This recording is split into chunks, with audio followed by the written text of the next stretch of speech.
Hello, welcome to LMU Community TV News. I'm Ashley Hurley. Thank you for joining us. A Middlesboro business owner was arrested last Thursday on charges that relate to the misuse of electronic benefit transfer cards. The arrest is the result of several months of investigations by Middlesboro Detective Sergeant Joe Holder. 65-year-old William Wilcox was arrested and charged with 5 counts of fraudulent use of an EBT card. At the time of his arrest, he was found to be in possession of several active EBT cards that results in additional charges. All of the offenses are felonies and are punishable of up to 5 years in prison with addition to fines. According to a press release from the Middlesboro Police Department, the case involved undercover EBT card purchases that were in violation of EBT procedures, and all purchases were made from his store, Bill's Market on Dorchester Avenue. Bill's Market has been the subject of numerous calls from area residents on a variety of crime and disorder complaints. The EBT program is managed by the Kentucky Cabinet for Health and Family Services, and cards are issued to purchase food for families qualifying for assistance. It is part of Kentucky's goal to improve nutrition for children in low-income families. Wilcox was released from the Bell County Detention Center on Friday morning and is scheduled to appear in court on Tuesday, November 17th at 1:30. A bear was spotted last week in the area behind the Oasis in Harrogate, putting officials and residents on alert.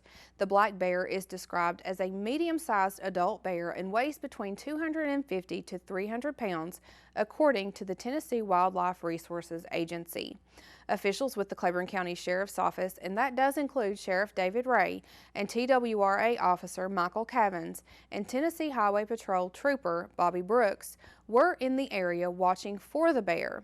Cavins is suggesting that the bear is most likely looking for food because there is an overall shortage, and because of it, it is possible that the area can expect to see more bear sightings.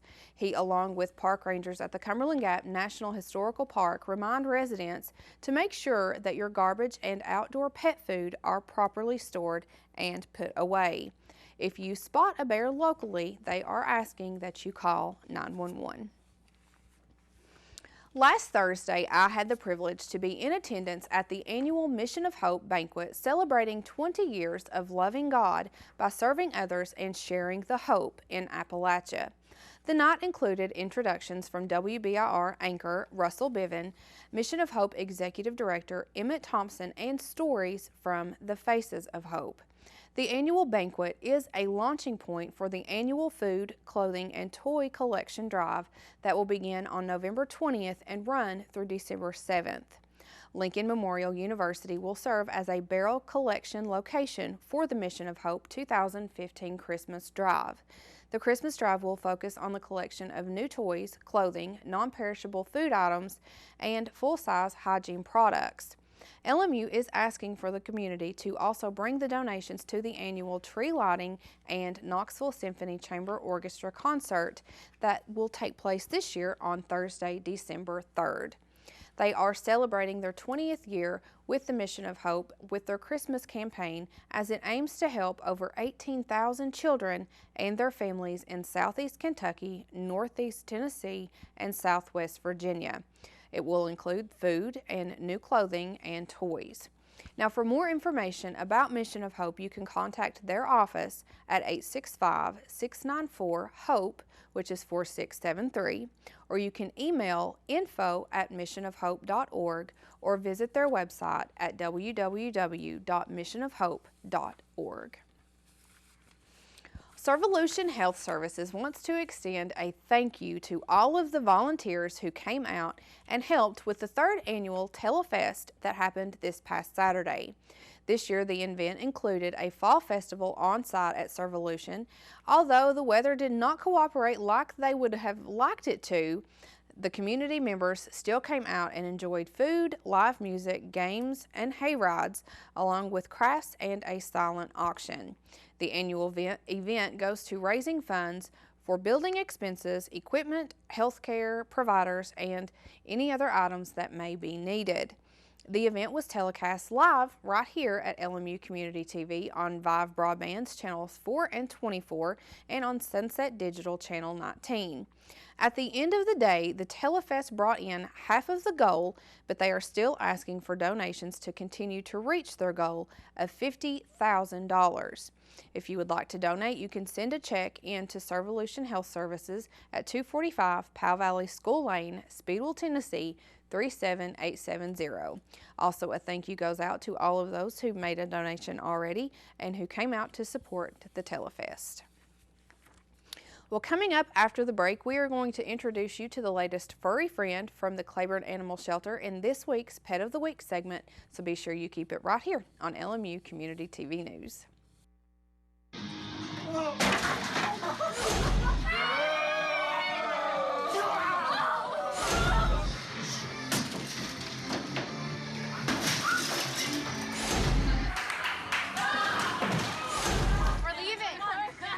Most party fouls are pretty dumb. But if you decide to drink and drive underage, you could lose your license and your freedom. Underage drinking and driving. The ultimate party foul. Look at you. You're at the top of your game. At work or at play, you're unstoppable. Nothing can throw you off track. Oh, hey. She's cute. Nice going, man. Things are going great for you. You've earned a night out. Good drinks, good friends. Yeah, we can go ahead and call this a good night. Wait, is that your car? Uh-oh. Not smart. Yeah, I saw that coming. Say goodbye to her. Ouch, that'll hurt your bank account. You're looking at around 10 grand in fines, legal fees, and increased insurance rates. I hope you like eating frozen dinners. Alone. Let's try this again. Smart move. Because buzz driving is drunk driving. Hey, did you know 2.4 million loving cats and dogs in shelters and rescues need our help to find a home? Let's go to the shelterpetproject.org and meet if you are in a shelter near you. Harlow, oh, she's one great listener who loves to hear all your stories. My kind of cat. Cerulo is a sweet, goofy boy who's eager to please. Sounds just like another dog I know. So go to the shelterpetproject.org, search your local shelters and rescues, and go for a cuddle with your next best friend. Adopt. Welcome back. Last week marked the kickoff rally to support Lance Corporal Cody Evans and A Soldier's Journey Home. Lance Corporal Evans, a United States Marine, was injured in Afghanistan in 2011 while on patrol with fellow Marines of the 4th Combat Engineer Battalion with the Delta Company of Knoxville. In that explosion, he lost both legs to an IED. Cody is now medically retired and lives with his mother, Regina, and his guide dog, Willie, in Speedwell. A Soldier's Journey Home is devoted to building adapted homes for Cody and military members like him who have suffered traumatic injury. Community involvement is vital to the success of the 2016 home build for Lance Corporal Evans, and they are asking for in-kind donations of building materials, financial support, and the donation of land for Cody's new home. The next rally will be held locally and will be held at 5:30 p.m. on November 13th at Podunk's Restaurant located at 3575 Old Highway 63 in Speedwell. To find out more about A Soldier's Journey Home, you can visit the organization's Facebook page or their website, www.asoldiersjourneyhome.org. Well, the Shawnee Masonic Lodge extends an invitation to the community to join them in their Thanksgiving dinner fundraiser. The dinner is scheduled for this Friday, November 13th at the Shawnee chapter beginning at 5 o'clock. The prices for the dinners will be $8 for adults and children 10 and under will be $4. Now, carry-out dinners are also going to be made available. The dinner will last until 7 o'clock that evening, so be sure you mark your calendars now to participate and help out in this fundraising event. Well, it is hard to believe, but Christmas is just around the corner, and there is an event coming up that will provide you a gift that keeps on giving. The Appalachian Regional Hospital Auxiliary Newborn Project needs your support. This Friday, November 13th at Middlesboro ARH in the main lobby, there will be a jewelry sale from 9:30 that morning until 6 o'clock that evening. Net proceeds will go to the ARH Auxiliary Newborn Project, and your purchase will make a difference for those young parents having babies in the hospital. Jewelry items will be $1 and up with a huge selection of affordable chains in all sizes, necklaces, and earring sets. For the guys, there will be stainless steel bracelets and dog tags that can be engraved that day. Girls will also like the fashionable pendants that can be engraved, and there will also be beautiful bracelets that also can be engraved there. There will be something for everyone on your Christmas list, so be sure you stop by. Well, now it is time to continue our newest segment on LMU Community TV. As we told you a couple of weeks ago, LMU Community TV and the Claiborne Animal Shelter joined forces to bring you the Pet of the Week segment. These furry faces are all available for adoption at the Claiborne Animal Shelter, and for those of you who have a fur baby at home, you know there is nothing that can replace the love of your pet. So now let's introduce you to this week's Pet of the Week, followed by your sports update with Adam Haley. Hey everyone, welcome into the Pet of the Week segment. Today, Liza with the Claiborne Animal Shelter has brought with her Burrito. So tell us a little bit about Burrito. I love the name. Yes. Love the name. Well, as far as we can tell, he's some kind of a little Chihuahua mix. Okay. And we don't know anything about his background because he was left in a cage. We keep cages in front of the shelter. Yeah. If people have to surrender an animal when we're not open. So he was left overnight. Okay. And he was safe. And he's 2 years old about. And as you can see, he's a little lap dog. Oh, he is. And that tail is just going 90 to nothing. I mean, just. And he's a little bit shy, as you can see. Yes. And but he's just a sweetheart. He and is. He would be a really, really, really good companion for somebody who just wants to snuggle and, you know, not a whole lot of activity. Yeah. Just somebody that's just going to love him because he's a lover. Yes. Yes, he has been loving on a couple of our camera guys while we have been working prior to this. So tell us about the breed. So whoever would want to adopt him, tell us a little bit about the Chihuahua's traits, Okay. since he's got a little bit of that in him. Anybody who's met a Chihuahua knows that they have no idea they're little. Right. They have a big dog inside that Yes. little body. Yes. And they can be a little bit bossy. Now, you'll notice Burrito is not. No. But he's out of his element. He could be. We don't know. Chihuahuas they're obviously an indoor dog. Right. They're a kind of dog that they like to have one owner. They like to be spoiled. They like to just sit in somebody's lap. And they also like to run the show. So if the family they move in with, they would probably, little Burrito here would probably have to be the boss eventually. Okay. Yes. Not in a bad way, but just because Chihuahuas have those big personalities. Right. Right now he's a little uncomfortable because he's out of his element. We don't know what his element is. Right. But everybody at the shelter who works with him says he's just a total little love bug. How long has he been at the shelter?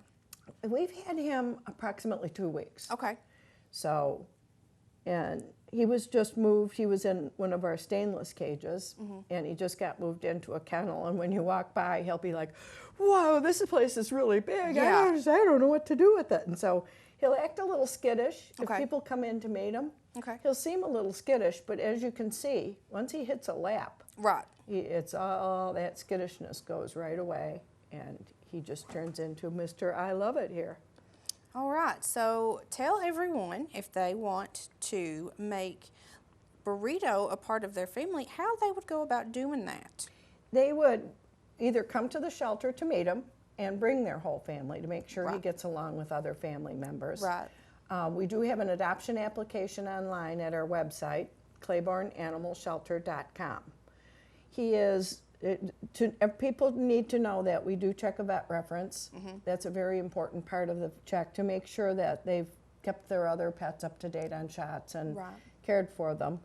Our goal is to fit the family and the animal so that it's a really good fit. Right.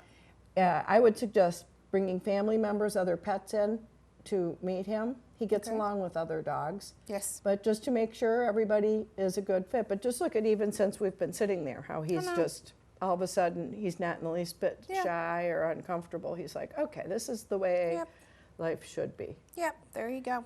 All right, so if you want to make Burrito a part of your family, you can go to the Claiborne Animal, what's the website? ClaiborneAnimalShelter.com. Okay, ClaiborneAnimalShelter.com. And the adoption fee is $150. Okay. And he will be neutered. He's up to date on his shots right now. He'll be microchipped. Okay. And he will be ready to go home. We spay and neuter every Thursday, so he'll be ready to go home on Friday. Awesome. And he's a really, really sweet little boy. He really and I think is. Whoever gets him is going to be really lucky. Perfect lap dog. So, if you are looking for a lap dog, kind of lazy, just a little lazy, you can go to the website or go out to the animal shelter and schedule a visit with Mr. Burrito and make him a part of your family. There's one thing you can never have sex without. It's not something you buy. Or something you take. In fact, there's only one way to get it. It has to be given to you, freely. It's consent. Because sex without it isn't sex. It's rape. Consent. If you don't get it, you don't get it. It's on us to stop sexual assault. Learn how and take the pledge at itsonus.org. Hey, Gabby, how you doing? How was the play date and sleepover? Dad, it was great. Awesome. Okay, I'm on my way. Hey, guys, what are you doing? We're going swimming. We're going biking. Yeah! I'll see you in a little bit, guys. I love you. Hi, babe. How was school today? Hi, Dad. It was great. Okay, honey. I'll be home soon. Remember, you're never too far away from your kids to be a dad. Reach out and take a second to check in, because sometimes the smallest moments can have the biggest impact on a child's life. Alvin and the Chipmunks want to remind you, bacteria can hide in food and make you ill. Wow. But you can keep bacteria from ruining your day with 4 simple steps. Clean. I'm waiting for the rinse cycle. Separate. Cook. Fire in the hole! And chill. We chipmunks are notoriously tidy. Check your steps. The road trip to food safety starts at foodsafety.gov.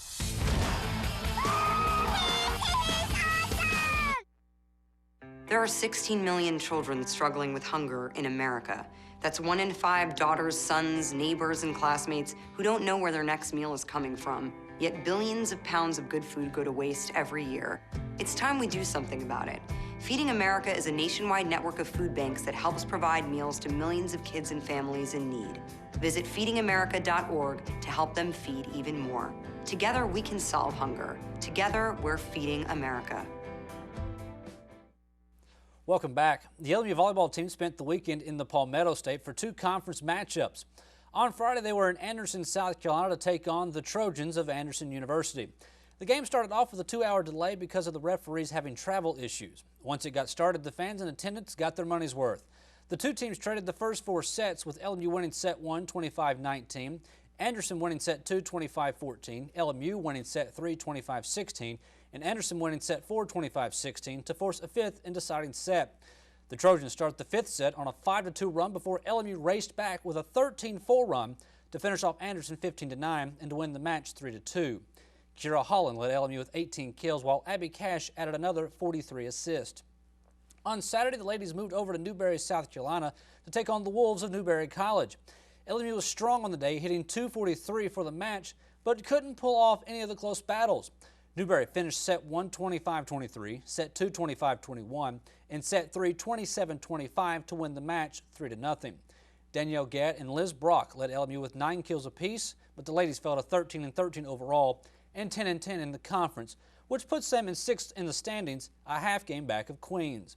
The Lady Rail Splitters will have 2 games remaining this season, and their last home game is Tuesday night at the Mary Marsh Gym, when they'll play host to the Tusculum Pioneers. First serve is set for 7 p.m. and will be carried by the LMU Sports Network starting at 6:45. The LMU men's soccer team was in Rock Hill, South Carolina last Saturday for the semifinal round of the South Atlantic Conference Tournament against Wingate. LMU outshot the Bulldogs in the first half 5-3, but neither team could get past the goalkeeper, and they went to halftime scoreless. Each team put up another 8 shots each in the second half, but just like the first half, the goalies stood strong and they sent the game to overtime, scoreless. 2 overtime periods later, LMU was staring down their second straight penalty kick finish. Both teams hit their first PK, but LMU's Philip Wong, Donalo da Silva, and Nick Spillman all missed their shots, and Wingate pulled off the win in PKs 3-1. LMU, with the loss, fell to 10-3-3 on the season, and we'll have to wait until Monday night to find out if they'll make the NCAA tournament. If they make the NCAA tournament, we'll preview that game later on this week. Now let's take a look at the high school football scoreboard from this past weekend. In Virginia, Thomas Walker lost to J.I. Burton 34-13. The Pioneers were outscored in the second half 20-8, and they'll finish with a 3-7 record. It's the 4th straight season Thomas Walker has missed the playoffs. And playoff action in the state of Tennessee. Campbell County's season came to an end last week with their first-round loss to Ray County 35-0. With the loss, Campbell County will finish their season with a 5-6 record, their first losing season since 2012. Ray County moves on to face Farragut. Hancock County lost their first ever playoff game last week to Greenback 46-0. The Indians will finish the season at 5-6, which is still the best record in school history. Greenback will move on to face Oneida in the second round. In Kentucky, Pineville's season came to an end with their 41-6 loss to Hazard. Hazard quarterback Cole Ratliff finished the night 13 of 17 passing for 307 yards and 4 touchdowns. Pineville finishes their season 7-4, while Hazard will move on to face Harlan in the second round. Middlesboro's season also came to an end with their loss on the road to Shelby Valley 56-13. The Yellow Jackets will finish the 2015 season with a record of 1-10, while Shelby Valley will move on to the second round to face Lexington Christian. Bell County will be moving on to the second round after they took care of Estill County 41-8. Bobcat running back Trayton Humfleet rushed 8 times for 133 yards and 3 touchdowns. Bell County will move on to the second round next week to face Powell County. Now we'll preview Bell County's playoff game later this week on the weekend edition of LMU Community TV News. The Sprint Cup Series was at Texas Motor Speedway last Sunday for the AAA Texas 500. Tire issues were the dominating story on this day as many drivers suffered cut tires, and in some cases it would lead to other issues that would end the days for their drivers. Brad Keselowski started the day on the pole and would dominate out front, leading 312 of the 334 laps, but ended up finishing second to Jimmy Johnson, who passed Keselowski with 4 laps to go to pick up his 5th win of the season. Kevin Harvick took third, followed by Kyle Busch and Carl Edwards.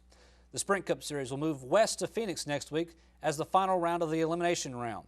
Carl Edwards, Brad Keselowski, Kurt Busch, and Joey Logano are currently in the 4 elimination spots.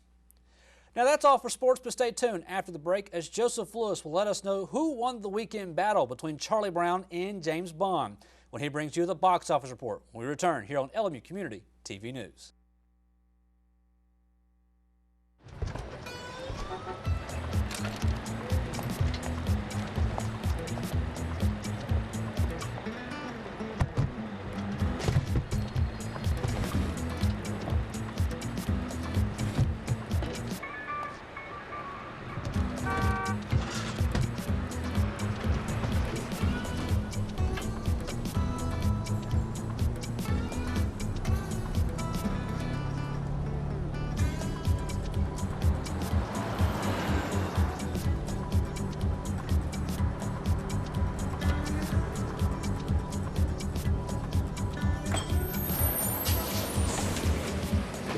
It's a short ride from your neighborhood to your naturehood. Find fun activities to do, like boating and biking, or camping and hiking, plus much more. To find a neighborhood park or green space near you, visit discovertheforest.org. I'm Joseph Lewis, and while we'll get to the world of movies in just a moment, this week we'd first like to bring your attention to some local entertainment, namely the LMU Players production of The Three Musketeers, which continues its run this Thursday, November 12th at 8 p.m. in Duke Hall on the LMU campus. Directed by Joe Powell in collaboration with LMU Assistant Professor of Theater and Technical Director Mark McGinley, this highly entertaining show can be seen for only 3 more nights on the 12th, 13th, and 14th. Tickets are $5 in advance, $10 at the door, $5 for high school students, and free to children under 12 as well as LMU faculty, staff, and students.